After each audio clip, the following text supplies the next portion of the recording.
ఇప్పుడు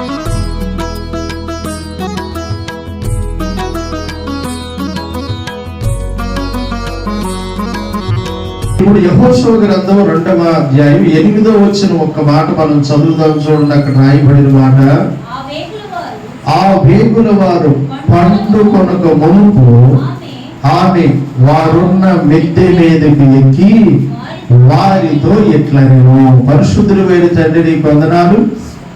చదవబడిన లేఖనం మా అందరికి అర్థమయ్యేటట్టుగా మీరు బోధించండి. వినటానికి వినుబుద్ధినివ్వండి, హృదయములో చేర్చుకోవడానికి ప్రతి హృదయం యేసు నామములో తెరవబడును గాక. ఈ మాటలు వినటానికి నాయనా ప్రతి చెవిని, హృదయ అంతరంగము ఈ రాత్రి మీరే సిద్ధపరచుదురు గాక. దాసుని బలపరిచి మహిమ పొందుకోమని యేసు నామములో స్తుతించి ప్రార్థన చేస్తున్నాము తండ్రి, ఆమేన్. ప్రియులారా, మనం ఈ రాత్రి యెహోషువ గ్రంథము 2వ అధ్యాయం 8వ వచనం చదివాం. అక్కడ ఆ వేగుల వారు అని రాయబడి ఉంది. ఎవరంట వాళ్ళు? వేగుల వారు అంటే వేగి చూసేవాళ్ళు. రహస్యంగా వచ్చి మన ప్రాంతంలో వాళ్ళకి ఏదైనా తెలుసుకోవాలనుకుంటే చూసి వెళ్ళే వారిని వేగి చూసేవారు, వేగుల వారు అని పిలుస్తారు. మనము యెహోషువ గ్రంథం 2వ అధ్యాయంలో యెహోషువ ఆ ప్రాంతం నుండి యెరికో అనే ప్రాంతానికంట వేగి చూసి రావడానికి వేగుల వారిని పంపించాడట. అట్లా మోషే కాలంలో కూడా పంపించాడు. ఇక్కడేమో ఇద్దరిని పంపించినట్లుగా మనం వాక్యంలో చదువుతాం. చూడండి, మొదటి వచనం 2వ అధ్యాయం. నూను కుమారుడైన యెహోషువ వేగుల వారైన ఎంతమందిని? 2 మనుషులు పంపించారు. కానీ మోషే కాలంలో 12 మందిని పంపించారు. నేను ఆ సంగతి చెప్తాను, ఈ సంగతే చెప్తా. వేగి చూడటం అనేది ఇశ్రాయేలీల్లోనైనా, అది కొన్ని జాతుల్లోనైనా అదొక రకమైన వాడుక. ఇప్పుడు మీరు సంపూర్ణ రాత్రి ప్రార్థనకు వచ్చారు కదా, వచ్చారా? వాస్తవానికి రోజు ఈ టయానికి ఏం చేస్తారు చెప్పండి కదా? ఇంచుమించుగా ఒకవేళ పండుకొని పోయినా, నిద్ర పోకపోయినా, ఇక టైం అయ్యింది, గడి వచ్చింది అన్నట్టుగా మనం ఈ రోజు మేల్కొని ఉండాలంటే వాస్తవానికి నిన్నంతా కూడా నిద్రపోకపోతే రాత్రి నిద్రపోలేదు కాబట్టి ఈరోజు అలవాటు అయింది అంతే అంటారు, కాదంటారా? ఒక్కసారిగా పస్తు పెట్టిన వాడిని ఎట్టుంటది? మనం ఈ రాత్రి వేగి చూడటం అనేది వాళ్ళకు ఒక వాడుక, అలవాటు. ఆ వేగి చూసి రమ్మని యెరికో పట్టణానికి 2 పంపితే వాళ్ళు రాహాబు అనే ఒక వేశ్య ఇంటికి వెళ్ళారంట. ఎందుకంటే ఆ పట్టణపు సంగతులు, ఆ రహస్యాలు తెలుసుకోవాలి అంటే ఖచ్చితంగా వీళ్ళకి చెప్పగలిగిన వ్యక్తి కావాలి. వీళ్ళకు ఆ రహస్యాలు తెలియాలంటే మామూలు కనుక అడిగారు అనుకో చెప్పడు వాడు. నాకెందుకు ఈ రకమైన వాళ్ళకే ఊర్లో ఎక్కువ సంగతులు తెలుస్తాయి. రాహాబు అనబడిన ఆమె ఏం చేస్తుందట? వృత్తి చెప్పండి, వేశ్య. అంటే ఇదే వ్యాపారం అని అంటారా? మీకు అర్థమైతే అర్థమైందని చెప్పండి, దేవునికి స్తోత్రం. అట్టా చెప్పండి, ఎట్టా చెప్పండి, ఎట్టా అర్థమైందా? అర్థమైందా? అంతా పట్టింది కానీ తోక పట్టలేదు అన్నమాట. దేవుని బిడ్డలారు వినండి, ఆమె చేస్తున్నది తన శరీరాన్ని వేరే వాళ్ళకు పంచుకుంటే వాళ్ళిచ్చే డబ్బో ధాన్యమో ఏదో తన జీవన ఆధారంగా చేసుకున్న వ్యక్తి రాహాబు అనే వేశ్య. ఏమ దగ్గరికి వెళ్ళారు యెరికో పట్టణాన్ని గురించిన సంగతులు తెలుసుకోవడానికి. ఆ 2 వేగుల వారు ఏమ దగ్గరికి వచ్చారు. అయితే ఏమను గురించిన సంగతులు చెప్పే ముందు రాహాబు అనబడిన ఈ వేశ్యల గురించిన సంగతులు వింటూ ఉన్నప్పుడు, పాస్టర్ గారు అసలు ఇది ఒక వ్యక్తి పేరా, ఒక ప్రాంతం పేరా అంటే యెహోషువ గ్రంథం 2వ అధ్యాయంలో రాయబడింది మాత్రం ఒక వ్యక్తి పేరు. నేను ఒక 4 రిఫరెన్స్లు చెప్తాను. అక్కడ ఒక ప్రాంతం పేరు రాయబడి ఉంది. ఈ 4 రిఫరెన్స్లో మొదటి రిఫరెన్స్ ఏంటో తెలుసా?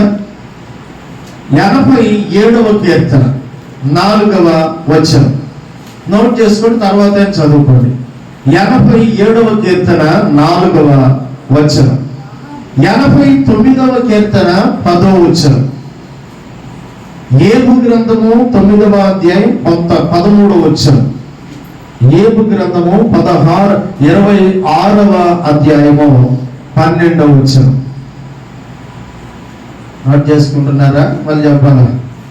యెషయా గ్రంథం 51వ అధ్యాయము 9, 10 వచనాలు. ఇక్కడ ఉచ్చరించబడిన పేరు కూడా రాహాబు, ఐగుప్తు అని కూడా పక్కన ఉంటుంది. ఐగుప్తుకు మరొక పేరు రాహాబు అని చెప్పారు పెద్దలు. ఏం పేరట? కానీ ఎరుకో పట్టణంలో ఉన్నది ఒక స్త్రీ, ఆమె వేశ్య, రాహాబు వేశ్య అని అన్నారు. దేవుని నమ్ముకున్నా కూడా అదే బిరుదు పడిపోయింది. యేసు ప్రభువును నమ్ముకోకముందంట ఒకటి పేరు దొంగోడంట.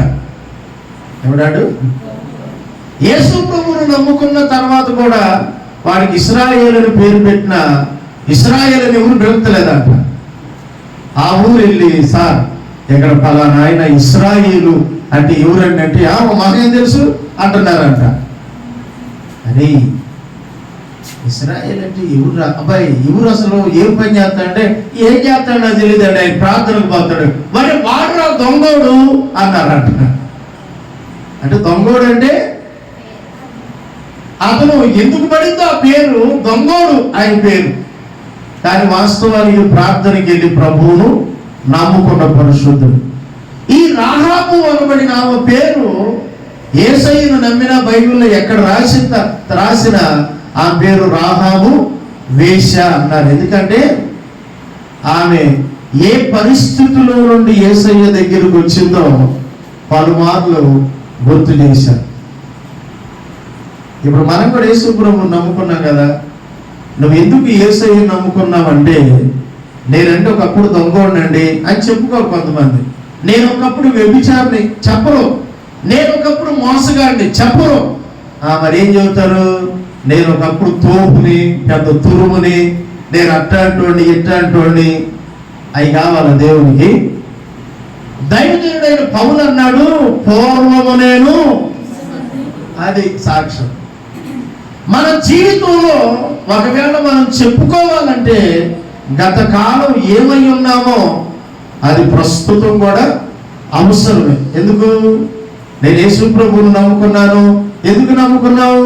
కడుపు నొప్పి వచ్చింది, కాలు నొప్పి వచ్చింది, ఆ నొప్పి వచ్చింది, ఈ నొప్పి వచ్చింది అని ₹2 పెట్టి టాబ్లెట్ అయితే పోయేదానికి యేసయ్యను ఎందుకు నమ్ముకున్నావు? మనకి ఇంతమంది దేవుళ్ళు ఉంటే అంటున్నాడు ఒక ఆయన. నొప్పి కోసం నమ్ముకోకూడదు. యేసయ్యలో ఏముందో, నీ జీవితంలో ఏం చేశాడు, ఇది చాలా చెప్పరే ప్రాముఖ్యం అని చెప్పుకోవాలి. రాహాబు వేశ్యల గురించి ఇప్పుడు మనం కొన్ని మాటలు ఏమి నేర్చుకోవాలంటే, వారు పండుకొనక మునుపు ఆ వాళ్ళ దగ్గరికి వెళ్ళిందంట. ఇప్పుడు నేను మిమ్మల్ని కొన్ని మాటలు అడుగుతాను, మీకు అర్థమయ్యిద్ది కాబట్టి తర్వాత చెప్పాలి. ఏంటంటే, ఎల్లుండి 2 పురుషులు. ఆమె ఎవరు చెప్పరే? అసలు ఆడు మాత్రం ఏం చెబుతున్నా, ఏం చెబితే ఏదొచ్చిందో కేసు అనుకుంటున్నారు. చెప్పండి కొంచెం, మనం రాత్రి అంతా మేలుకోవాలిగా. ఆమె ఎవరు? ఆమె అన్నప్పుడన్నా చెప్పాలిగా. ఆయన ఎవరు అంటే మగాడు అనవచ్చు. ఆమె స్త్రీ ఎల్లినోడు పురుషులు. ఇప్పుడు వాళ్ళ దగ్గరికి వెళ్ళిందంట. ఎప్పుడు? వాళ్ళు పండుకొనక మునుపు. పండుకోక మునుపు వెళ్ళి వాళ్ళతో కొంత సంభాషణ చేసింది. కానీ అంతకుముందు వచ్చిన పురుషులు లెక్క వేరు, ఇప్పుడు వచ్చిన వీళ్ళు ఎందుకు వచ్చారు? ఏదో పని మీద వచ్చారు. కానీ వాళ్ళు ఎందుకు వచ్చారు? శరీరాన్ని అనుభవించడానికి వచ్చారు. దేవుని బిడ్డలారా వినండి, ఆ రోజు సమరయ స్త్రీ దగ్గరికి యేసు ప్రభువు వారు వెళ్ళినప్పుడు అంతకుముందు ఆమెతో మాట్లాడిన పురుషులు మాట్లాడిన మాటలు వేరు, ఇప్పుడు ఈ పురుషుడు మాట్లాడుతున్న మాట కదా. కొన్నిసార్లు అన్ని మాటలు మనం ఒకేలాగా తీసుకుంటే మనం పొరపాటు పడతాం. మనతో మాట్లాడుతున్న వ్యక్తి దేనిని గురించి మాట్లాడుతున్నాడో మనం పసిగట్టాలి కదా. కొన్నిసార్లు దారిని పోయి మాట్లాడతా, మనం ఏదైనా ఎవరన్నా దారిని పోతా మాట్లాడుతూ ఉన్న వాళ్ళు ఏదైనా అడ్రస్ అడిగితే వాళ్ళకి ఏదైనా చెప్పడానికి ప్రయత్నం చేస్తే మాట కలిపి ఏదన్నా శరీర సంబంధమైన ఏదో అంటానికి చూస్తున్నాడు అనుకో, అది కూడా మనకేమవ్వాలి, చెప్పాలి, అర్థం అవ్వాలి. మాట కలిపితే ప్రమాదం ఉంటుందని జాగ్రత్తగా గుర్తుపెట్టుకోవాలి. ఈ ఇద్దరు వ్యక్తుల దగ్గరికి స్త్రీ వెళ్తున్నప్పుడు వాడు వేగి చూడటానికి వచ్చిన ఇశ్రాయేలీయులు యెహోషువ చేత పంపబడిన వారు అనే సంగతి ఆ తల్లికి తెలిసింది. అందుకే వారు పండుకొనక మునుపు, ఈ మాటలు మనం ఇప్పటికి ఒక 5 వర్తమానాలు దీంట్లో కూడా మునుపు. ఎందుకో దేవుడు దీని మీద నా మనసు ఉంచగా లోబడి నేను మీకు వర్తమానం అందిస్తాను. ఈ స్త్రీ ఎవరు అంటే చెప్పండి, వేశ్య. 2వ అధ్యాయం 15వ వచనంలో అనుకుంటాను ఏమను గురించి ఒక మంచి మాట ఉంది. అది చదువుతున్నప్పుడు ఆమె ఇల్లు పట్టణపు ప్రాకారం మీద ఉందంట. ఎవరంట? ప్రాకారం అంటే గోడ, ప్రహరీ గోడ. ఆ చుట్టూ ఎరిగో పట్టణం చుట్టూ ఉన్న గోడ మీద కట్టుకుందంట ఇల్లు. మీరు ఎప్పుడన్నా ఈ మాట విన్నారా? ఈడు గోడ మీద అట్లా, మీరు ఈడు గోడ మీద గోపి లాంటి వాడు రా అంటారు, చూసారా? ఎట్లా అంటాడు? బొమ్మవాడు గోపి కాదు కదా. గోడ మీద గోపి అంటే పిల్లి అని అర్థం. గోడ మీద కూర్చుంటేనంట అది అవకాశం ఉంటే ఆడ కూర్చొని ఒక ఇద్దరు రే అది ఖచ్చితంగా అటు దూకిద్ది అని 100 రూపాయలు పందెం అన్నాడు అనుకో, అది ఇటు దూకిద్దని 200 అన్నాడు అనుకో, అది ఎటు దూకిద్దు దానికి. అదనమాట గోడ మీద గోపి అంటే. ఈ స్త్రీ ఆ పట్టణము ప్రాకారం మీద తన నివాసం ఏర్పాటు చేసుకుందంటే చెప్పండి, ఇప్పుడు స్థిరమైందేనా? కాదుగా. ఆ స్థిరమైన నివాసం కాదు, నేనంటున్నా స్థిరమైన జీవితం కూడా కాదు. వేశ్య అనే వృత్తి ఎవడు ఎప్పుడు ఏం చేస్తాడో కూడా తెలియదు. నమ్మకం వచ్చి యాసిడ్ పోసేవాడు లేడా? నమ్మకం వచ్చి పేక వరకు కోసేసేవాడు లేడా? ఏమో ఒక నమ్మకం లేని జీవితం, నమ్మకం లేని నివాసములో వేశ్య వృత్తిని కలిగి జీవితాన్ని కొనసాగిస్తుంది. ఇప్పుడు ఏమో మంచి లక్షణాలు ఈ రాత్రి కనుక మీరు మనసు పెట్టి వింటే నిజంగా మనలో ఎందుకు లేవు అనేది వచ్చింది. వినలేదనుకో, దేవా మీ సేవకుడు ద్వారా గొప్పగా మాట్లాడావు అంటావు, కానీ ఆ గొప్పతనం ఏదో నీకు అర్థం కాదు. అరే బిర్యానీ బాగుందా? బాగుంది. ఇంతకీ ఏ బిర్యానీ అన్నావు అనుకో, ఏ బిర్యానీరా? బిర్యానీలు రకాలు ఉంటాయి కదా, చికెను. కామెడీ చెప్పమంటారా? ఈరోజు కూడికి జరిగింది, మాస్టర్ గారు కూడిక. మా మండలంలో ఉన్న సేవకులు అందరూ వచ్చారు. కానీ చికెన్ వండాము. మాకు తిన్నావా? వండాం. అష్టము మరి ఏం మాయ చేసిందో తెలియదు. ఓ పాస్టర్ గారు ఎలబోయేటప్పుడు నాకు సెకండ్ ఇచ్చి మటన్ కొద్దిగా సార్ అన్నాడు. నవ్వుకోలేకపోయా, నేను చాలాసేపు నవ్వా. ఇక ఆయన ముందు నవ్వుతే బాగుండదుగా. ఎక్కడ తెచ్చారన్న? మాకు తెలిసిన అబ్బాయి ఉంటే తెచ్చామన్నారు. ఈ అబ్బాయి తెలుసు. మొత్తం మీద దేవునికి స్తోత్రం. 180 రూపాయలు 800 ఖరీదు చేసింది అనమాట. ఏందమ్మా నీకు నోరు రావట్లేదా? రావట్లేదమ్మా? ఏం పోగొట్టుకోరు వచ్చా? సంతోషంగా ఉండే ఆ దేవుని సన్నిధిలో. ఓకేనా? మీరు కూడా నాకు కనపడేది కూర్చోండి. ఓకే, చక్కగా కూర్చోండి. బాగా వినాలి మీరు. ఇప్పుడు నేను చెప్పే ప్రతి మాట మీరు రాసుకోవాలి, చాలా ప్రాముఖ్యమైన మాటలు. మనం ఇంచుమించుగా ఈ యెహోషువ గ్రంథంలోనే ఎదుగుతాం కొన్ని మాటలు. దానికి సంబంధించిన మాట ఎక్కడన్నా బైబిల్లో ఉంటే తెలుసుకుంటాం. మొదటి మాట యెహోషువ గ్రంథం 2వ అధ్యాయంలో మీరు ఆ మాట మీరు చదవాలి. ప్రారంభం వచ్చిన అంతా మీరు చదవండి, మీకు అర్థమయ్యే ఒక యోగ్యమైన మాట. నూను కుమారుడైన యెహోషువ రేకుల వారైన 2 మనుషులను పిలిపించి, మీరు పోయి ఆ దేశమును అనగా ముఖ్యముగా యెరికోను చూడుడని వారితో చెప్పి, షిత్తీము నొద్ద నుండి వారిని రహస్యముగా పంపెను. వారు వెళ్ళి రాహాబును వేశ్య ఎంట చేరి అక్కడ దిగగా, చూడన్నమాట, రాహాబు అనే వేశ్య దగ్గరికి వెళ్ళి అక్కడ దిగగా అంటే అర్థం ఏంటో తెలుసా? ఆ ఇంటికి వెళ్ళారు అనే మాట ఉంది. యాకోబు పత్రికలోకి వెళ్ళి ఒక మాట చదువుతా చూడండి. యాకోబు పత్రిక 2:25. అలాగే ఎబ్రీయులకు రాసిన పత్రిక 11:31 ఒకే మాట 2 సందర్భాల్లో రాసింది ఏంటో తెలుసా? ఆ స్త్రీ లేకపోతే ఆ రాహాబు అనే వేశ్య వేకుల వారైన వారిని చేర్చుకొనెను, తన ఇంట చేర్చుకొనెను అనే మాట ఉంటుంది. ఇంట ఏంట అంటున్నారంటే ఇప్పుడు దాకా మీకు నమ్మలేదని అర్థం. యాకోబు పత్రిక 2:25, ఎబ్రీ పత్రిక 11:31.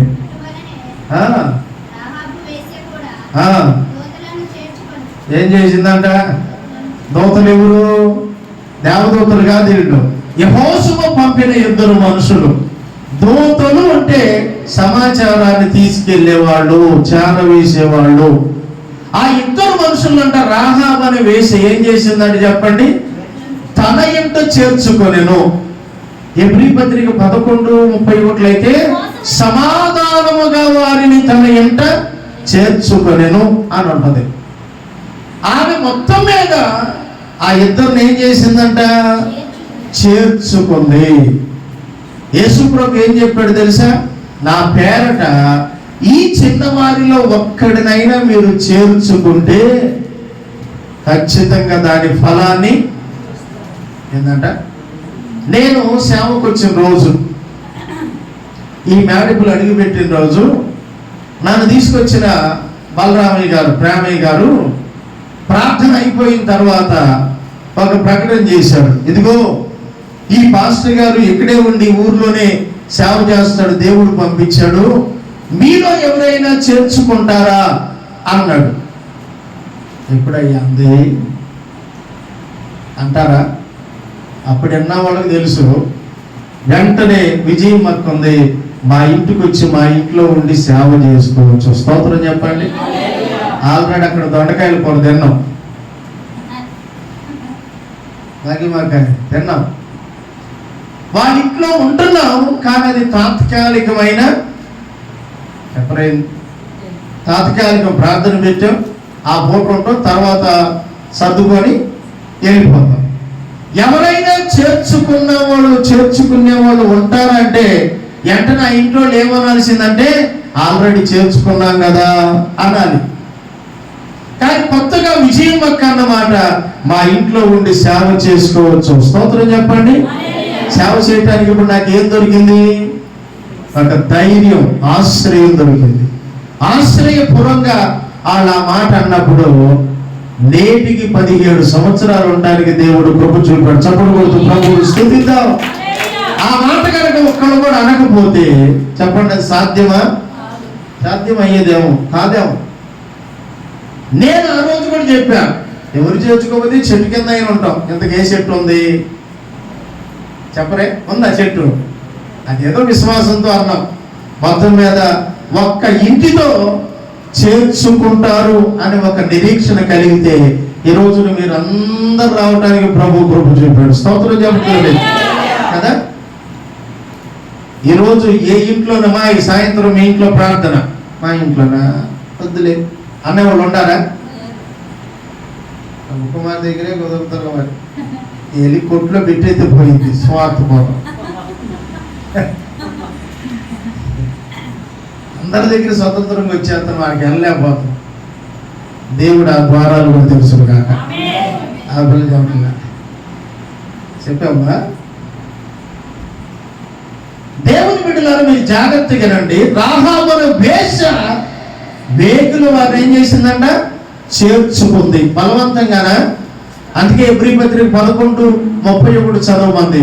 సమాధానంగా చేర్చుకుంది. అంటే ఈయనని చేర్చుకోవడం వెనక ఆమె మొత్తం మీద ఏదో ఒక రకమైన ఆశీర్వాదం పొందబోతుందని ఆమెకు తెలుసు. నేను ఏమంటానంటే ఆమె వేశ్య వృత్తిలో ఉంది కనుక, ఒకవేళ వేయిస్ వ్యాధంలో ఉంది కనుక చేర్చుకుంటే రాబోయే రోజుల్లో ఆమె వచ్చింది, వచ్చిద్దా రాదా? అది సంగతి. కానీ వీళ్ళను గుర్తించింది ఆవిడ. వీళ్ళు దూతలు యెహోషువ పంపిన వారు. వీళ్ళని చేర్చుకుంటే ఖచ్చితంగా నాకు ఏదో ఒక ఆశీర్వాదం వస్తుంది అనుకుందేమో, మొత్తం మీద చేర్చుకుంది. 2వ మాట కూడా చదవండి. యెహోషువ గ్రంథం 2వ అధ్యాయము 4 నుండి 6 వరకు చదవండి. యోగ్యమైన మాట మనకి అక్కడ కనపడుతుంది. చదువు. ఆ స్త్రీ ఆ ఇద్దరు మనుషులతో తోడుకొని వారిని దాచిపెట్టి, చదువు ఇంకా, మనుషులు నా యొద్దకు వచ్చిన మాట నిజమే. ఎక్కడి నుంచి వచ్చారు? ఎరగను. చీకటి పడుచుండగా గవిని వేయబడ వేళ ఆ మనుషులు వెలుపులకు వెళ్ళిపోయారు. వారు ఎక్కడికి పోయారో నేను ఎరుగను.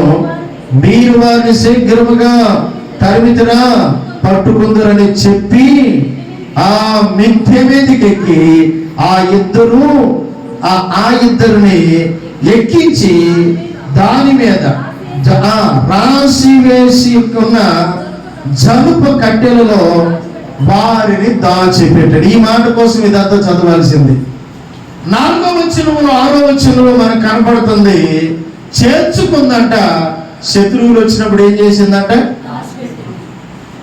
అప్పుడప్పుడు ఈ పిల్లడు సతీష్ అనేవాడు మన దగ్గర ఉన్నాడు కదా. ఈ పిల్లలందరూ సెలవు ఇచ్చిన రోజు ఏదో ఆట పెట్టుకుంటారు. ఒక ఆట. ఏ ఆట అంటే దాక్కునే ఆట. ఒకడు పట్టుకోవాలి అని. లేదు డాడీ నేను నీ వెనక కూర్చుంటాను, లేదు నేను బైబిల్ చదువుకుంటాను కూర్చున్నాను అనుకో, నా కుర్చీ వెనక దాక్కొని ఎవరన్నా వస్తే లేరు అని చెప్పమంటాడు. సరే గారు నువ్వు చెప్పమన్నదే చెబుతాను నేను అంట. వాడు వచ్చి డాడీ ఎవరన్నా ఉన్నారంటే నా కుర్చీ వెనక ఎవరు లేరు అంట. వాడు చెప్పమంది ఏంది? నేను కూడా అదే చెప్పాను. తప్పేముంది? వాళ్ళకి అర్థమైపోయింది ఖచ్చితంగా రేడే ఉన్నాడని. అది తాగుతారు, అయిపోతాడు. ఆమె నాకులాగా పట్టించాం కాదు. ఏం చేస్తుందంట? మిద్ది మీదకి ఎక్కించిందంట. జనప కట్లు ఉన్నాయంట, అందులో దాచిపెట్టి. ఒకవేళ నేను అనుకుంటున్నాను అది అబద్ధమా? అబద్ధమే కాదు. అబద్ధం కాదా? చిన్న అబద్ధమైన కాదు. అయితే ఆమె అప్పుడు యేసయ్య నమ్ముకుందా? చెప్పరే, నమ్ముకోదా. కాబట్టి ఎన్ని అబద్ధాలైనా ఆడవచ్చు. ఇటీవల కాలంలో ఆయన ఒక ప్రశ్న వేశారు. ఏంటి మీ బైబిల్లో ఉన్న సంగతి? అబ్రహాము తన సొంత చెల్లెల్ని పెళ్లి చేసుకున్నాడు అంటే అన్నా చెల్లెలు పెళ్లి చేసుకోవచ్చు అని ఒక వీడియో పెట్టాడు యూట్యూబ్లో. అబ్రహాం ఎప్పుడు పెళ్లి చేసుకున్నాడు? సరే మీరు ఎట్లా అడిగితే నాకు ఇప్పుడు కాదు, రేపు కూడా చెప్పలేరు. ఎందుకంటే బైబిల్లో రాయల. అబ్రహాం ఎప్పుడు దేవుడిని నమ్ముకున్నాడు? ఆదికాండ గ్రంథం 12వ అధ్యాయము 4-5 వచనాలు ఏముంటదంటే, ఇంచుమించుగా ఆయన 75 సంవత్సరాల వయసప్పుడు దేవుని చేత పిలువబడ్డాడు. మరి ఉందమ్మా, పురుగు చూస్తే కనపడ చదువు. ఆ వచనం దొరికితే చదువు. నేను 4-5 అన్నా కానీ ఆడే ఏరు పెట్టుకుని పక్కన ఆడ ఒకసారి ఉంటుంది. చదువునా. అబ్రహాము ఎక్కడి నుంచి అంట? ఆరాను నుండి బయలుదేరినప్పుడు 75 ఏళ్ళు. స్తోత్రం చెప్పండి. అబ్రహామా నీవు లేచి అని దేవుడు చెప్పినప్పుడు అంట 75 ఏళ్ళు అంట. పెళ్ళి ఎప్పుడు చేసుకున్నాడు? ముందా తర్వాత? ముందే చేసుకున్నాడు. ఆయన పెళ్లి చేసుకునేటప్పటికి వాస్తవానికి ఆయన అన్యుడు, విగ్రహారాధికుడు. ఒక పాస్టర్ గారు అన్నాడు, ఒకవేళ కనుక అబ్రహాము దేవుణ్ణి నమ్ముకున్న తర్వాత చేసుకుంటే అప్పుడున్న సంస్కృతి ఎట్టుందో, అప్పుడున్న సాంప్రదాయాలు ఎట్లున్నాయి మనకి తెలియదు. కానీ అతడు దేవుని నమ్మకం ఉంది, ఒక అన్యుడు గనక అతడు అన్యుడుగా ఉండి చేసుకున్నాడు కాబట్టి ఖచ్చితంగా ఆ తప్పు ఎవరిదైంది? ఆ కాలంలో ఉన్న అన్య సంబంధమైన సాంప్రదాయందే అయింది, కానీ క్రైస్తవ సాంప్రదాయం కాదు. స్తోత్రం చెప్పండి, రెండు చేతులు చెప్పండి, ప్రశాంతంగా చెప్పండి. మీరు ఎంత చెప్పినా నేను వెళ్ళిపోను కానీ గట్టిగా చెప్పండి. హల్లెలూయా. అర్థమైందిగా మీకు బాగా? అబ్రహాము 75 సంవత్సరాలప్పుడు పిలువబడ్డాడు. పెళ్లి ముందే చేసుకున్నాడు కాబట్టి అది దేవుని తప్పిదము. ఇప్పుడు ఏం అబద్ధం ఆడింది? ఎందుకు? వాళ్ళని చేర్చుకుంది, వాళ్ళని దాచి పెట్టింది. ఎందుకు దాచిపెట్టిందంటే వీళ్ళ ద్వారా తర్వాత జరిగే మేలు కానీ వీళ్ళలాగా తర్వాత మారిపోవాలన్న ఆలోచన ఖచ్చితంగా ఆమె హృదయంలో నిండిపోయింది. 3వ మాటకి వెళ్దాం రండి. యెహోషువ గ్రంథం 2వ అధ్యాయం 8వ వచనం ఆమె పలుకుతున్న మాట చదువు. ఆ వేగులు వారు పండుకొనక మునుపు వారున్న మిద్దె మీదకి ఎక్కి ఎట్లా నేను ఈ దేశమును యెహోవా ఈ దేశమును మీకు ఇచ్చుచున్నాడనియు మీ వలన మాకు భయము పుట్టుచున్నదనియు నీ భయము వలన ఈ దేశ నివాసులందరికీ ధైర్యము చెడి ఉన్నదని నేనెరుగుదును. స్తోత్రం చెప్పండి. ఏం చెబుతుందేమా?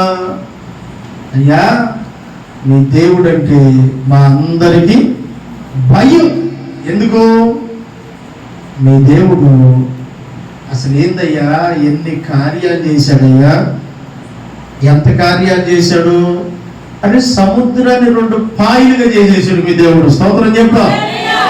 యాతాను నీళ్ళట్ల ఎగువ వచ్చే అట్టాగిపోయి దిగువ నుండి అట్టాగిపోయి ఆరిన నేలల ప్రజలను, ఇది మేము విన్నప్పుడు మా గుండెలు ఏమైపోయినాయి, కరిగిపోయి అని చెప్పింది ఆవిడ.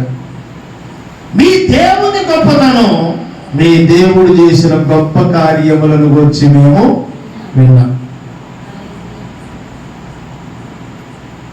నీకు అర్థం కావట్లేదు దేవుని గొప్పతనం. ఎవరికి అర్థమైంది? వేశ్యకి అర్థమైంది. హల్లెలూయా. వేశ్యకి అర్థమైందండి. యేసు ప్రభు అన్నాడు, ఒకవేళ మీరు కనుక మేము ఇప్పుడే పరలోకం వెళ్తామంటే మీకంటే ముందుగా వేశ్యలు, దొంగలు, దోపిడీదారులు ఉంటారే, వాళ్ళు తొందరగా వెళ్తారు. ఎందుకు అంటే మీ భక్తి వాళ్ళకంటే కూడా దరిద్రం ఉందని అర్థం. దేవుని వాక్యం చెప్పినట్లుగా దేవుని గొప్పతనాన్ని గూర్చి ఒక వేశ్య ఎక్కడో తన వృత్తి చేసుకుంటా దేవుడు ఎర్ర సముద్రం దగ్గర చేసింది, యోర్దానులో చేసిన కార్యం ఆమెకు అర్థమైందంట. ప్రార్థనకు వచ్చేవాడికి అర్థం కావట్లా. మీ నాన్న ఎవరురా? మా నాన్న పోలీస్. అమ్మో మీ నాన్న పోలీసా అన్నాడు ఒకడు పిల్లోడు. వీడికి చెప్పండి, అడిగి భయం ఉందా నానంటే? ఎందుకు? మా నానేగా. ఏందంట వీడికేం భయం? ఓరా నాన్న పోలీస్ అంటారు. రే చిరుగా ఒరే అలా పోలీస్ అంట. అయితే ఏందిరా? నాన్న పోలీస్ అంటరా అని పిల్లలు ఒకటి తర్వాత ఒకటి చెప్పుకున్నాడు. వీడు మాత్రం నాన్న ఇట్లా అన్నాడు. ఏందిరా అని వస్తున్నాడు ఆయన. రోజు పోలీస్ స్టేషన్లో ఉండేవాడికి పోలీస్ స్టేషన్ అంటే భయం ఉండదంట. చైనా వాడికి పాము అంటే భయమా? అది వెళ్ళే దాన్ని కొట్టుకొని చక్కగా తుచ్చుకొని కస తింటాడు. కొందరు మా పాస్టర్ గారు చెబుతున్నాడు, ఆ కాళ్ళు చేరు చూసి మంచం ఎక్కి కూర్చున్నట్టు ఆ ఆవిడ చెప్పిందంట కదా. కొన్నిసార్లు ఆ భయం ఉంటుంది అనుకోండి. నేను ఆ భయపడే వాళ్ళ గురించి చెబుతున్నా. ఎవరి గురించి చెబుతున్నానంటే పొద్దాక దేవుడా దేవుడా దేవుడా దేవుడంట. దేవుని గురించి ఆలోచన చేయాల్సిన మనమేమో సింపుల్గా తీసేస్తున్నాం దేవుణ్ణి. కానీ ఒక వేశ్య మీ దేవుని గురించి ఆ మాటలు మీరు కింద వచనాల్లో చదివితే చూడండి. 10వ వచనం, మీరు ఐగుప్తులో నుండి బయలుదేరినప్పుడు మీ ఎదుట యెహోవా ఎర్ర సముద్రమును ఎలాగూ ఆరిపోజేసెను. యోర్దాను ఇద్దరు రాజులైన సీహోనును ఓగును ఎలాగూ చేసిదిరో, అది కూడా మేము చూసాం, నిర్మూలన చేసిన దాని గురించి విన్నాం. ఆ సంగతులు మాకు వినపడినప్పుడు మేమందరం కూడా మా గుండెలు ఏమైపోయినాయి, వాళ్ళ గుండెలు కరిగిపోయినాయి అంట. మాయ పెద్ద పిల్ల గుండెలు ఏమైనాయి అంట. ఒకటి గుండె అంట జారి గల్లంత అయిందంట. ఏందో మరి పాపం.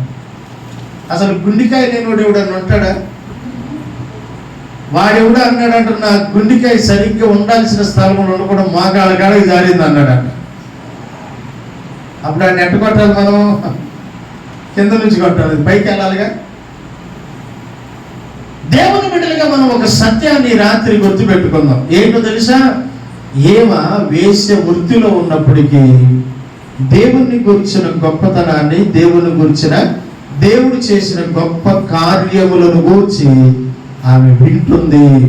కాబట్టి భయపడింది, గుండెలు కరిగిపోయి ఆమె అనుకుంటుంది, సరిగ్గా కనుక నేను నమ్ముకుంటే ఇలాంటి దేవుణ్ణి నమ్ముకోవాలి.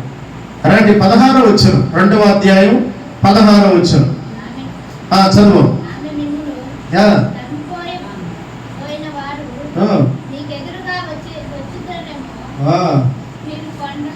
ఎందుకంటే ఆమె నాకు చంపేది. ఆమె ఏమంది?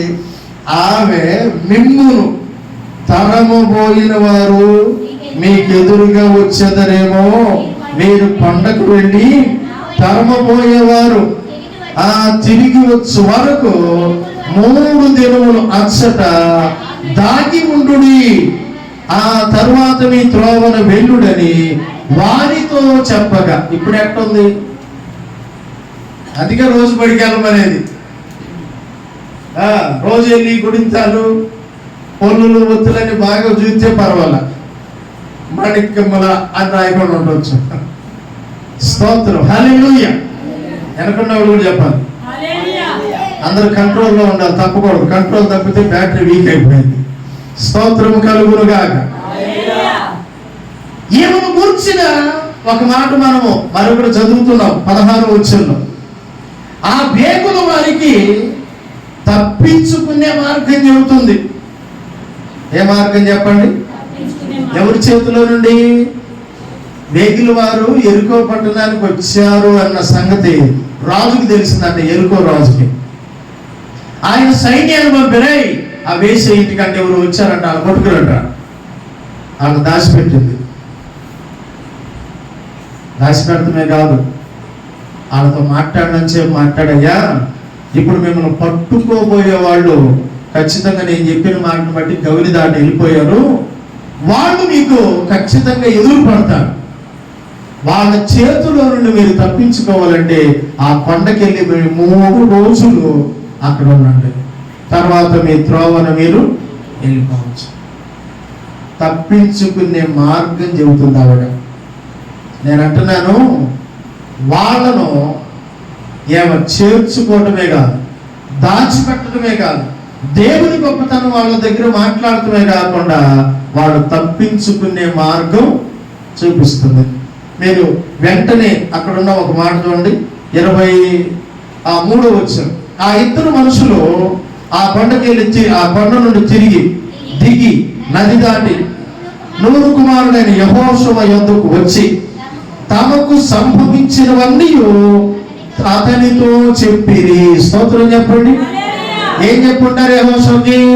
అయ్యా, మేము ఆడికి వెళ్ళాం, మమ్మల్ని చేర్చుకోండి, ఆ పట్టణంలో రాహాబు వేస్తుంది, మమ్మల్ని సమాధానంగా చేర్చుకుంది, మమ్మల్ని దాచిపెట్టింది, మన దేవుడి గురించి మనకంటే ఆమె గొప్పగా చెబుతుంది.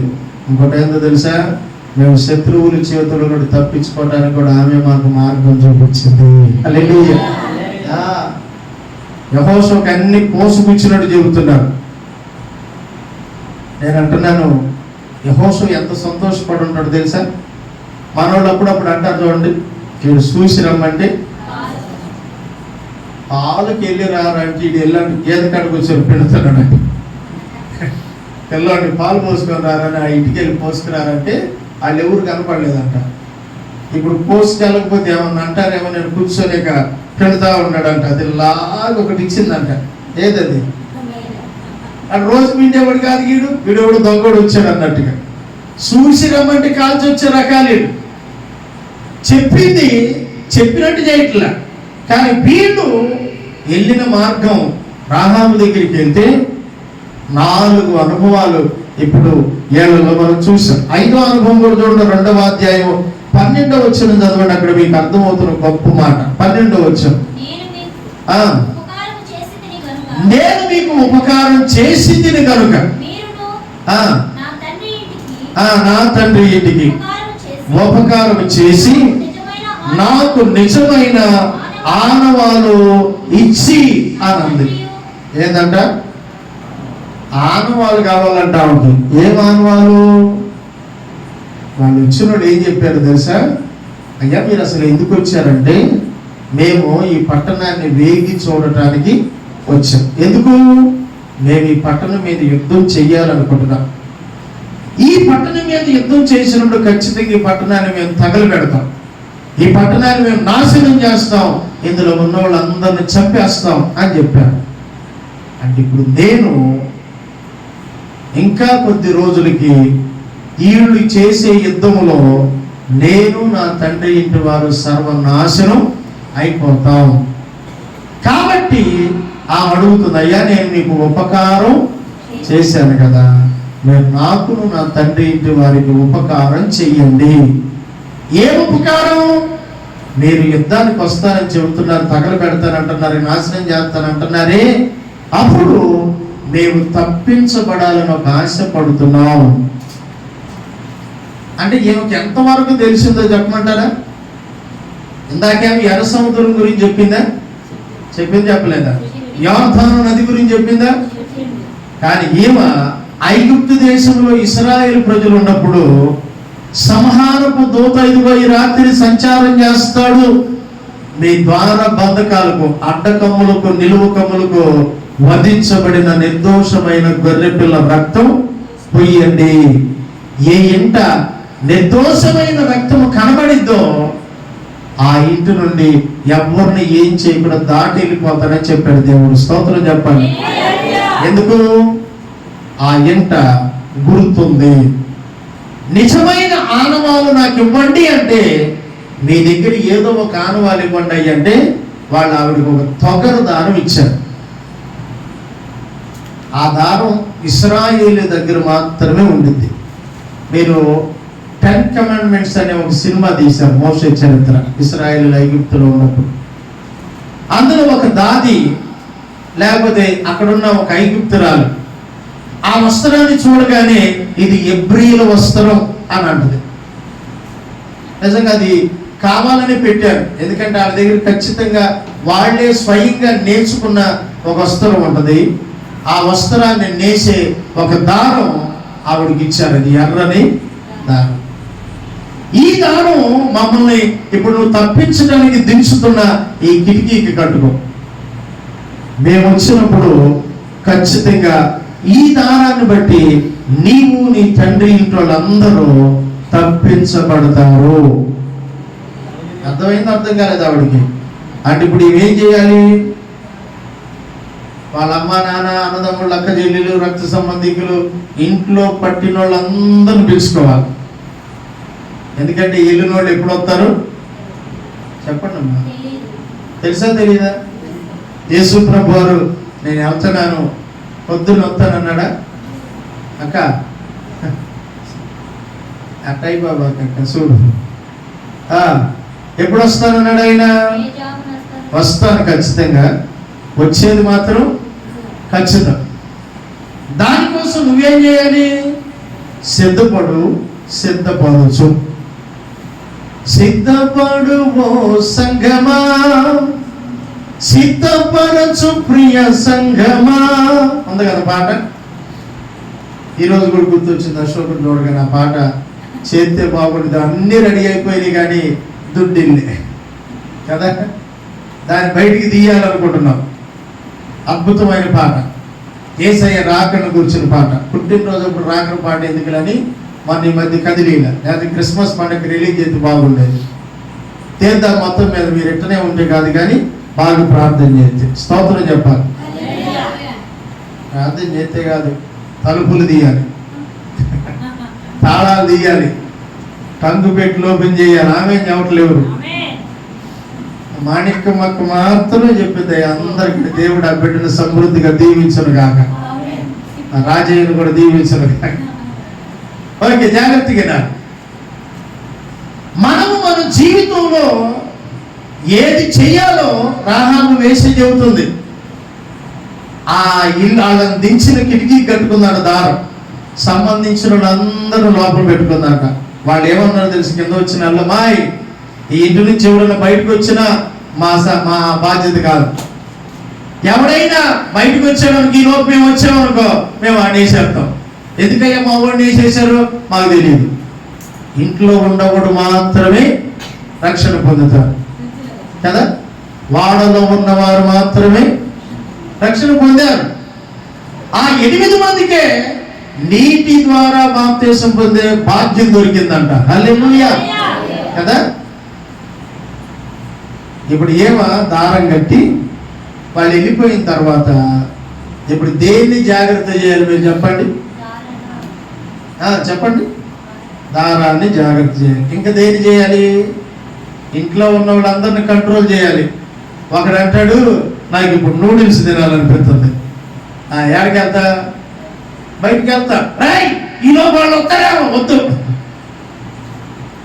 ఒకడికి సినిమా చూడాలనిపిస్తుంది. అంటే ఆ కాలంలో లేకపోయినా కోరికలు అనేవి ఉన్నాయా లేవా? ఎప్పుడైనా ఉండే, ఏ కాలంలోనైనా మనసు మెదడులో కోరికలు ఉండయి. అయితే వీళ్ళందరూ తెప్పులు ఎవరికి వచ్చింది? ఇప్పుడు ఇంట్లో రక్షణ పొందింది నువ్వు అనుకో, నీ ఇంటి వారికి సువార్త చెప్పి మాదిరి చూపి ప్రభు దగ్గరికి రక్షించుకోవాలి, నడిపించుకోవాలన్న బాధ్యత ఎవరి మీద ఉంది? ఎవరి మీద ఉంది? నేను నా ఇంట్లో రక్షించబడ్డా, మా ఇంట్లో యేసు ప్రభు నమ్ముకున్నా. నేను ఇక్కడి నుంచి ఏదన్నా ఆ ప్రాంతానికి బాపట్ల ఏరియాకి వెళ్ళినప్పుడు మా వాళ్ళందరూ సమకూరుస్తాం, సాయంత్రం మనందరం ప్రార్థన పెట్టుకుందాం అంట. వాళ్ళందరూ పాపం రెడీ అయ్యి మొత్తం మీద వస్తారు, ఎందుకంటే మన మీద కొంత అభిమానం ఉంది కనుక. వాళ్ళందరూ కూర్చోబెట్టి చక్కగా పాటలు పాడుకొని దేవుని మాటలు చెప్తాం. దేనికోసం ఇది చెప్పండి? నా ఇంటి వారిని రక్షించుకోవాల్సిన బాధ్యత నా మీద ఉంది. ఇంకా కొన్ని ప్రయత్నాలు చేశాం. నేనే కాకుండా నాతో పాటు ఎవరైనా పాస్టర్ గారు వాళ్ళు వస్తే, ఆఖరికి మనం మా పెద్దకి చనిపోయినప్పుడు ప్రసాద్ అనే ఆ పాస్టర్ వాళ్ళ బాబాయ్ కొడుకు ఒక ఆయన ఉన్నాడు. ఆయనతో ఒక 5 నిమిషాలు వాక్యం చెప్పాను ఆ గుంట దగ్గర. ఎందుకు? ఆ వాళ్ళందరూ మా ఇంటికి సంబంధించిన బంధువులు, రక్త సంబంధికులు, స్నేహితులు, తెలిసిన వాళ్ళు కనుక ఆ 5 నిమిషాల వాక్యం ద్వారా ఎవడో కూడా దర్శించబడితే చెప్పండి, వీళ్ళు రాబోతున్న ఉగ్రతను తప్పించుకుంటారు. మనమేమో వాళ్ళకి చెప్పం, వాళ్ళేమో యేసయ్య దగ్గరికి రారు. ఇప్పుడు రేపు ఎవరు వాళ్ళ పక్షంలో ఉత్తరవాదులు? చెప్పట్లా. వాడు మీ ఇంట్లో 2 యవనస్తులు ఉంటారు. అన్నా ఈరోజు మా ఇంట్లో ప్రార్థన పెట్టాను, పిల్లలు స్కూల్ కాలేజీ సెలవు ఇచ్చారన్నా, అన్న మా పిల్లలతో మాట్లాడుతూ రా అన్న. ఉందా నీకు అసలు ఆ స్పర్శ ఉందా? అన్న మా పిల్లలతో మాట్లాడన్నా, కొద్ది వాక్యం చెప్పన్నా, వాళ్ళు రక్షణలోకి రావాలన్నా. వచ్చినప్పుడు వాళ్ళే వస్తాలే, బాగా చేయబాక. ఎప్పుడు వస్తారా? ఒకటి వస్తున్నాడంట పేదరికి. ఏమైంది? అప్పుడు బాగానే ఉండవుగా, ఇప్పుడు పోయే కాలం వచ్చింది, ఇప్పుడు వస్తున్నాడు. గూడి ఇడుచుకుంటూ వస్తున్నాడు. ఆరోగ్యం ఉన్నప్పుడు మీ పిల్లలు దేబాకం, వచ్చేటప్పుడు వస్తున్నాడు. ఎప్పుడు ఒక పక్కన మోసుకుంటూ రావాలి. తల్లులారా జాగ్రత్త, తండ్రులారా జాగ్రత్త. మీ పిల్లలను ప్రభు దగ్గరికి తెచ్చుకోవలసిన బాధ్యత చెప్పరే ఎవరి మీద ఉంది? రాహాబు వేశ్య చెబుతుంది, రేయ్ నేను వేశ్యను, నాకున్న జ్ఞానం కూడా మీకు లేదురా అంటుంది ఆవిడ. పెట్టుకో. నెలకు ఒకసారి మీ ఇంట్లో కూటం పెట్టు. అరే ఈరోజు పాస్టర్ అంకుల్ వస్తారు, ఏడకి వెళ్ళబాకండి, ప్రేమతో చెప్పు. వినలేదనుకో బెల్ట్ది, వినలేదనుకో రోకల బండది, చీపిరి కడది, మాతో గడిపెట్టి ఒక రౌండ్ అయ్యి వచ్చారంటావా? శాతగాక కొంతమంది వెనకబడిపోతున్నారు, కుటుంబాలను నాశనానికి నడుపుకుంటున్నారు. ఈ రాహాబు అనే వేష ఎంతమందిని కంట్రోల్ చేయాలండి? నేను అంటున్నాను, అంతకుముందు అసలు ఆమె ఆడుండిద్దో ఆమెకే తెలియదు, ఎవరు ఎట్టిపోతున్నారు వాళ్ళకి తెలియదు. కానీ ఇప్పుడు రెండు దృష్టిలు. దేని మీద దృష్టి? దారం మీద దృష్టి. దారం చూసినప్పుడల్లా వాళ్ళు ఎటు నుంచి వస్తారు? ఎవరాళ్ళు? ఇశ్రాయేలు సైన్యం. రెండవది, వాళ్ళు వచ్చేటప్పుడు ఇంట్లో ఉన్న విడిపోతారు, ఇంటికి తాళాలు ఇట్లా. కానీ వాళ్ళందరూ మనుషులకి ఏం చేస్తుంది చెప్పండి? తాళాలు వేస్తుంది, రే బయటికి వెళ్ళకూడదు. ఒకరితో వచ్చింది, శత్రువులు వస్తారు, లేదా ఇశ్రాయేలు వస్తారు, సైన్యం వచ్చింది అంటూ తన కుటుంబాన్ని దేవుని కొరకు సిద్ధపరుచుకుంటుంది. చెప్పండి, మీరు కూడా చెప్పండి. మన కుటుంబాలు ఏం చేయాలి? ఆ పని ఏమన్నా చేస్తున్నావా? ఈ సాయంత్రం మీ ఇంట్లో ప్రార్థన పెడదామా? వద్దు, ఇట్లా అన్ని ఒట్టుకోతాలు ఉండే. ఎప్పుడు చేస్తారు? ఈ సంవత్సరం అసలు దెయ్యం అంటే ఈ సంవత్సరం ప్రార్థన పెట్టద్దు, మా కుటుంబం నాశనం అయినా పర్లేదు అంటున్నారు కొంతమంది తల్లులు. అయ్యా మా ఇంటికి వస్తున్నావా? రానాయన బిర్యానీ పెడతావు, రాయనాయన ఒక 10,000 కానుకిస్తావు, రానాయన నా కుటుంబాన్ని రేపు నాశనానికి తీసుకెళ్లే కంటే నా కుటుంబం రక్షణ పొందటమే నాకు కావాలి. అలాగూ తిప్పలు పడ్డాను కనుక మీరు నమ్మండి, నా చేతులతోనే నా కుటుంబ సభ్యులకి బాప్తీసాలు ఇచ్చాను. స్తోత్రం చెప్పు. అడుక్కొని చెప్పవా ఏంది? అర్థం కావట్లేదు తెలుగు. చెయ్యతారండి చేతులు. అడగప్పుడల్లా చదువుతావు, అడగకపోతే లేదు. దేవుని బిడ్డలారా, మనం కేవలం కనీసం ఒక 5 పాయింట్లు చూసాం. ఆ రోజు కూడా చూద్దాం రండి. యెహోషువ గ్రంథం 2వ అధ్యాయం 17-18 నుంచి 17-18 వచ్చినా చదవండి. ఆ మనుషులు ఆమెతో ఎట్లా అని, ఇదిగో మేము ఈ దేశమునకు కనుక నీవు మా చేత చేయించిన ఈ ప్రమాణ విషయంలో మేము నిర్దోషులమగునట్లు నీవు మమ్మను దించిన ఈ కిటికీకి ఈ ఎర్రని దారము కట్టి నీ తండ్రిని, తల్లిని, అన్నదమ్ములను, నీ తండ్రి ఇంటి వారందరినీ నీ ఇంట చేర్చుకొనుము. స్తోత్రం చెప్పండి. ఏం చేయాలి? చేర్చుకో. ఇప్పుడు దాకా చెప్పింది చేర్చుకో, ఆ రోజుగా చేర్చుకో అంది. వాళ్ళు చెబుతున్నారు. ఇప్పుడు నాకు అర్థమవుతుంది ఏంటంటే, ఆమెకు సంబంధించిన వాళ్ళందరూ ఆ ఇంట్లో ఎంతమంది పడితే అంతమందిని కుక్కుతున్నారు. మన గోపంలో కుక్కుతారు చూడు. ఇప్పుడు మనవాళ్ళకి ఖాళీ దొరికిందనుకో కాడు చాపుతారు, అవునా కాదా? ఇరుగ్గా ఉన్నప్పుడు ఇరుగ్గానే ఉంటారు. ఈ మధ్యకాలం బస్సులో టికెట్ ఫ్రీ పెట్టారు చూడండి, తెలంగాణ వాళ్ళు, మనవాళ్ళు కూడా పెట్టారు కదా. అసలు ఆడవాళ్ళు కొట్టుకుంటున్నారండి, ఏం కొట్టుకుంటున్నారు. అసలు మగవాళ్ళకి అందులో చోటు లేదు. ఇదంతా అసలు ఆడవాళ్ళ ప్రభుత్వమేనా అన్నట్టుకుంది. ఇప్పుడు బస్సులో కూర్చునే వాళ్ళు ఎంతమంది ఉంటారో నిలబడిన అంతమందికి చోటు ఉండదా? నిలబడినా కూడా ఉంటుంది. 3 సీట్లో 4 కూర్చోవద్దు సర్దుకుంటే. కానీ ఒక ఆమె ఎంత పొట్ట పిల్లోడిని కూర్చోబెట్టి, మా ఊడు కూర్చోవచ్చింది అంటది. టికెట్ తీసుకున్నాం అంటే తీసుకోను. ఇక అడ్డాలతో మనం ఏం తగాదాడుతాం? అమ్మాయి అది టికెట్ తీసుకున్నవాడు సీట్, నేను మా అబ్బాయిని కూర్చోబెడతా, నువ్వేమైనా చేస్తావా? ఏం చేస్తావు? ఎట్లాంటి వాళ్ళు చాలా మంది ఉంటారు బస్సులో. ఏం చేయలేవు, గుట్టిగా బ్యాగ్ తీసాడు పెట్టి ఆ కడ్డీ పట్టుకొని ఇట్లా వేసి రక్తం చేయమంటారు. ఏమంటే అందరినీ చెప్పండి. 21వ వచనంలో కూడా ఒక అద్భుతమైన మాట ఉంటుంది, మీరు చదవండి. ఈ 2వ అధ్యాయం 21లో, అందుకు ఆమె మీ మాట చొప్పున జరుగునుగాకని చెప్పి వారిని దింపిన వారిని వెళ్ళనంపెను. వారు వెళ్ళిన తర్వాత ఆమె ఆ తొగర దారమును కిటికీకి కట్టాను. చేర్చుకోవటం, కట్టుకోవటం, భద్రం చేసుకోవటం బాధ్యత కలిగి ఉందని చెప్పాలి. 6వ మాట, బాధ్యత కలిగి ఉంది. భారం చెప్పండి కలిగి ఉంది. బాధ్యత భారం మనకుంటే కొద్దాక మనం చెప్పాలా, ఇవాళ ఆదివారం అమ్మాయి, ఆదివారమా, నేను అప్పుడే తిరిగి వచ్చిందా? తిరిగి రాదు, రాళ్ళు అడ్డం పెట్టి వారానికి. కొంతమంది ఏం దశమ్మా అప్పుడే వచ్చిందా? ఏంది అంటే నువ్వు ముద్దంటే ఈ వారం ఆలస్యంగా రావడం, నువ్వు అనుకుంటే తొందరగా, ఏంది అసలు ఈ వారం తిరగట్లేదు తొందరగా అంటారు కొంతమంది.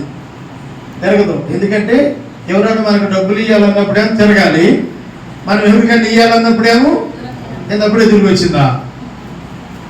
అంటే మనుషులు మారిపోతున్నారు అంటే ఎప్పటికప్పుడు వీళ్ళ ఇష్టం. ఇలా చేస్తున్న పని ఏంటో తెలుసా? ఆ దారం కట్టుకొని వాళ్ళు ఎంట చేర్చుకొని ఏదైతే చెప్పారో ఆ అంటున్న మాట అద్భుతమైన మాట, మీరు ఏది చెప్పారు అలాగే జరుగునుగాక. హల్లెలూయా, అలాగే జరగాలయ్యా. మా ఇంటోళ్ళందరూ రక్షణ పొందాలి, మా ఇంటోళ్ళందరూ తప్పించుకోవాలి. తాను ఉన్న ఇంట్లో వాళ్ళందరిని చక్కగా చేర్చుకొని, నేను అంటున్నాను ఒక గొప్ప నిరీక్షణతో. ఏంటది? ఆమెలు ఏమున్నట్టు మనం అనుకోవాలి? నిరీక్షణ, ఆశ, ఎదురు చూపులు, ఇవన్నీ కలిగి ఆమె ఆఖరిగా మరొక పని చేసినట్టుగా మనం చూస్తాం. రండి దేవుని వాక్యంలో 7వ మాట మనం చదువుతాం. 6వ అధ్యాయం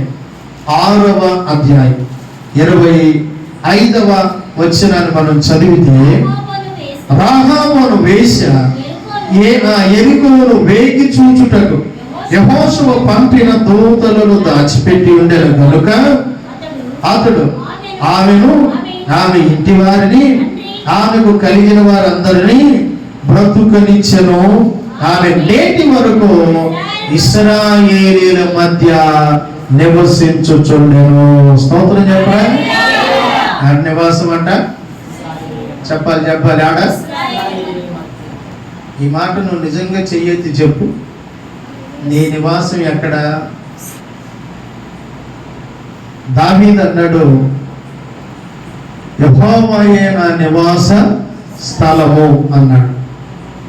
నేను తాగుచోటు ఆయనే అన్నాడు.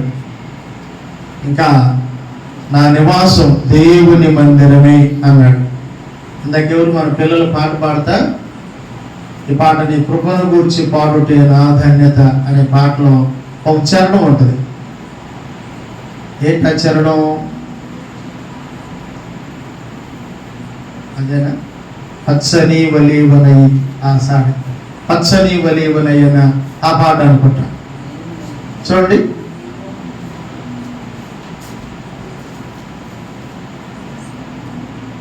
నీ కృప. సార్ నేను ఆ పాట 118 చూడండి, ఒక్క చరణం పాడదాం.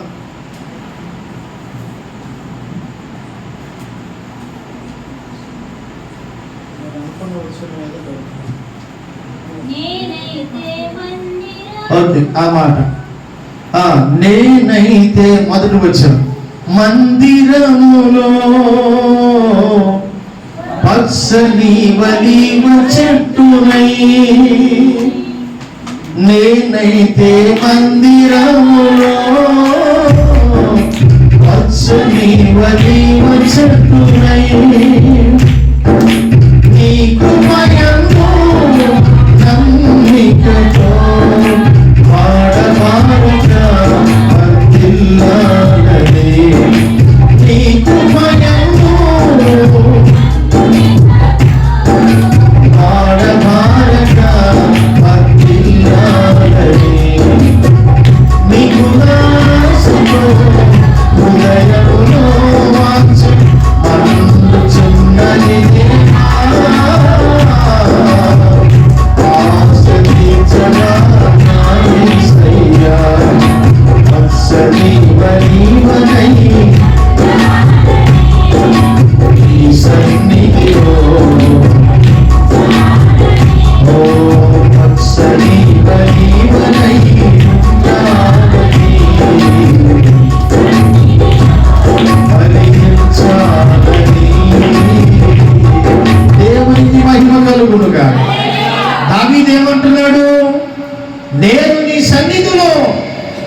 పచ్చని ఒలీవ చెట్టులాగా నివాసం చేయాలి.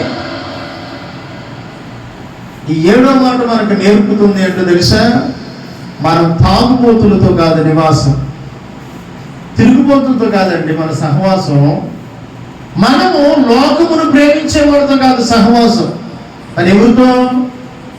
ఆమె నేటి వరకు ఇశ్రాయేలీల మధ్యలో ఉండెను.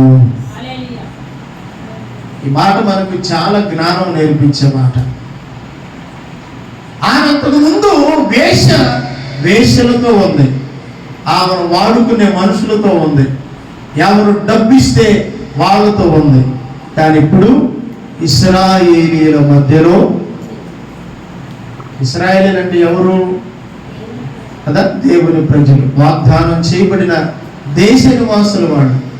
దేవుడు అన్నాడు, నేను ఇశ్రాయేలు చేయి స్తోత్రముల మీద, వాళ్ళు స్తోత్రాలు చేస్తా ఉంటే నేను హాయిగా దాని మీద నివాసం చేస్తాను. మనము ఇశ్రాయేలుతో రక్షించబడిన పరిశుద్ధులతో దేవుని బిడ్డలతో మన నివాసం ఏర్పాటు చేసుకోవాలి. ఇప్పుడు వచ్చామా ప్రార్థనకి? ఇంకెళ్ళిపోయామా? తాగుబోతుంటారు కూర్చునేది. ఆడేమో థమ్సప్ రంగులో ఉన్నదే ఓడ తాగుతాడు. నువ్వేమో వాడి పక్కన కూర్చొని ఏం తాగుతా? ఎప్పుడు థమ్సప్. వాడే నీ స్నేహితుడు. దేవుని వాక్యం చెబుతుంది, మన స్నేహం దేవునితోనూ, దేవుని కుమారుడైన క్రీస్తుతోనూ, దేవుని సంఘముతోనూ, పరిశుద్ధులతో ఉండాలి. ఎక్కడే? యాకోబు పత్రికలోన ఈ లోక స్నేహము దేవునితో, దేవునికి వైరము అంటాడు. చూడండి అక్కడ యాకోబు పత్రికలో అనుకుంటాను, మనం చాలా సార్లు చదువుతాం అన్నమాట. ఈ లోక స్నేహం. ఓకే, 4:4 యాకోబు పత్రిక 4:4 చదవండి. చూడండి అక్కడ పలికిన మాట, వ్యభిచారిణిలారా ఈ లోక స్నేహం దేవునితో వైరమని మీరు ఎరగరా? కాబట్టి ఎవడు ఈ లోకముతో స్నేహము చేయగోరెనో వాడు దేవునికి శత్రువు. లోకంతో స్నేహం అంటే డైరెక్ట్ లోకంతో వెళ్ళలేం. చెప్పండి, లోకములో ఉన్న ప్రజలతో, మనుషులతో, లోకాన్ని ప్రేమించే వాళ్ళతో. మీరు ఈ లోకమునైనా, లోకములో ఉన్న వాటినైనా ప్రేమించొద్దు అంటాడు 1 యోహాను పత్రిక 2లో. మన స్నేహం దేవునితో ఉండాలి, మన స్నేహం దేవుని బిడ్డలతో ఉండాలి, మన స్నేహం పరిశుద్ధులతో ఉండాలి. అప్పుడే మనం పడిపోకుండా ఉంటాం. ఇప్పుడు పడిపోయిన వాళ్ళందరూ వాళ్ళు ఏమన్నా డైరెక్ట్గా వచ్చి సాతానుడు అంటే పడిపోయారా? ఇప్పుడు ఎవరన్నా మోడల్ రింగులు చుట్టేసుకొని మోడల్గా తిరుగుతున్నారు అనుకో, వెంటనే యవనస్తులైన పిల్లలు ఏం చేయాలి? అప్పుడు ఇది మనకి కుదిరే స్నేహం కాదు. ఎందుకు? మనమేమో జాగ్రత్తగా దూరుకుంటున్నాం, ఈ పిల్లేమో తిప్పుతుంది. తిప్పేది మనకెందుకు? ఇప్పుడు తిప్పిద్ది, రేపు తిరిగిద్ది, మనకు అవసరంలా. మన స్నేహం దేవునితో అనేది గుర్తుపెట్టుకో. దేవునితో స్నేహం చేస్తే ప్రతిరోజు దేవుని సన్నిధిలో మనం కాలం గడుపుతాం. బైబిల్ చదవటం, ప్రార్థన చేయటము, లేకపోతే ప్రార్థనకు రావటము, సువార్త చేయటము, పరిశుద్ధులతో కలవటము, ఇది చేస్తాం. ఎప్పుడో ఒకసారి వచ్చి, వాస్తవానికి నేను వచ్చాను కానీ నాకు అసలు ఇష్టం ఉండదు, ఇష్టం లేకపోతే మానుకో, ఎవడు రమ్మన్నాడు? అదే మా అమ్మ రమ్మందని వచ్చాను. నీకు వచ్చిన కానీ ఎప్పుడయ్యిద్ది? నాకు చిన్నపిల్లడు వీడియో మాట్లాడింది ఒకటి బాగా ఇష్టం. ఎప్పుడన్నా ఒకసారి అది ఓపెన్ అయినప్పుడు 1-2-3 సార్లు చూస్తా. వాడు స్కూల్కి వస్తాడు, చిన్నోళ్ళే, అది ఎల్కేజీ కూడా కాదనుకుంటా. మేడం గారు మా నాన్న వస్తాడా అంటాడు. వస్తాడంటదా? ఇప్పుడే వస్తాడా అంటాడు. ఇప్పుడే వస్తాడు, కూర్చో. బ్యాంకు తెస్తాడా? తెస్తాడులే, కూర్చోరా అంటది ఆవిడ. మరి ఆ వీడియో కరెక్ట్గా వాడు డైలాగ్ మాట్లాడేవాడు తీయాలని వాళ్ళకి ఎందుకు అనిపించిందో. ఇంకేమంటారు తెలుసా, లోపలికి వస్తాడా అది అంటే మళ్ళీ ఎలా అనిపించింది నాకు. వాడి బాధ అంతా ఏంది, ఒకడంట మధ్యాహ్నం ఎప్పుడు సీరియల్ వచ్చిందంట, అది చూడటానికి ఇంటికి వెళ్ళాలంట. నీకు దండం పెడతాను సార్, నన్ను పంపేడు సార్ అంటున్నాడు. ఎందుకురా, సీరియల్ ఉండాలి సార్. దేవుని బిడ్డలను వినండి, మన సహవాసం అలాంటిది కాకూడదు. వాడికి స్కూల్కి వెళ్ళడం ఇష్టం లేదు, అందుకని వాడికి ఇంటికాడకు ఉండటం, ఇంటి దగ్గరికి వెళ్ళడానికి ఎన్ని ఎత్తులైనా. రాహాబును గూర్చి మనకు అర్థమవుతున్న ఒక సమాచారం, ఆమె వీళ్ళేం యెహోషువతో చెప్పారు, వాడు యుద్ధానికి వచ్చిన రోజు, బాయ్ మీరు ఆ రోజు ఒక దారం ఇచ్చానన్నారు, మిమ్మల్ని తప్పించింది, చేర్చుకుంది, కాపాడింది కదా, ఆమె దగ్గరికి వెళ్ళి ఆమె కలిగిన వాళ్ళందరిని వెలుపులకు తీసుకురండి అన్నాడు. వెలుపులకు తెచ్చారు. అడుగుతున్నారు, మా మేము ఆ రోజు ప్రమాణం చేసాం, తప్పిస్తాం అన్నాం, తప్పించుకున్నాం, ఇప్పుడు ఎక్కడికి వెళ్తా, వెళ్ళిపో అంటే నేను ఎక్కడికి వెళ్ళను. ఏం చేస్తావు, నేను మీతోనే మీ మధ్యలోనే ఉంటా. అది ఆమె సమాచారం, నేను మీతోనే ఉంటా. వాళ్ళ అత్తగారు అంత కోడలు చూసి, పెద్ద కోడలు వెళ్ళిపోతుందమ్మా రూత, నువ్వు కూడా వెళ్ళు, నీ పుట్టింటికి వెళ్ళి చక్కగా పెళ్ళిళ్ళు చేసుకొని పిల్లలు కానీ హాయిగా ఉండు అంత. నీ జనమే నా జనం, నీ దేవుడే నా దేవుడు, నీవు మృతి పొందిన కాడే మృతి పొందుతా, నువ్వు ఉన్న దగ్గరే ఉంటా, నీ జనమే నీ జనమే, నీ దేవుడే నా దేవుడు అంటూ వాళ్ళందరూ వెంబడించి వచ్చింది. ఎంత దీవెన పొందిందో తెలుసా. ముద్దు పెట్టుకొని వెళ్ళిపోయిన పెద్ద వాళ్ళ చరిత్ర లేదు, ఏమి చరిత్ర మాత్రం బైబిల్ గ్రంథంలో యోగ్యంగా దేవుడు రాశాడు. సపరేట్ కొడుకు ప్రభువును స్తుతిస్తాడు. ఎంత గొప్పగా రూతును గురించి రాయబడింది. ఇప్పుడు రాహాబును గురించి కూడా ఒక చరిత్ర ఉందిగా.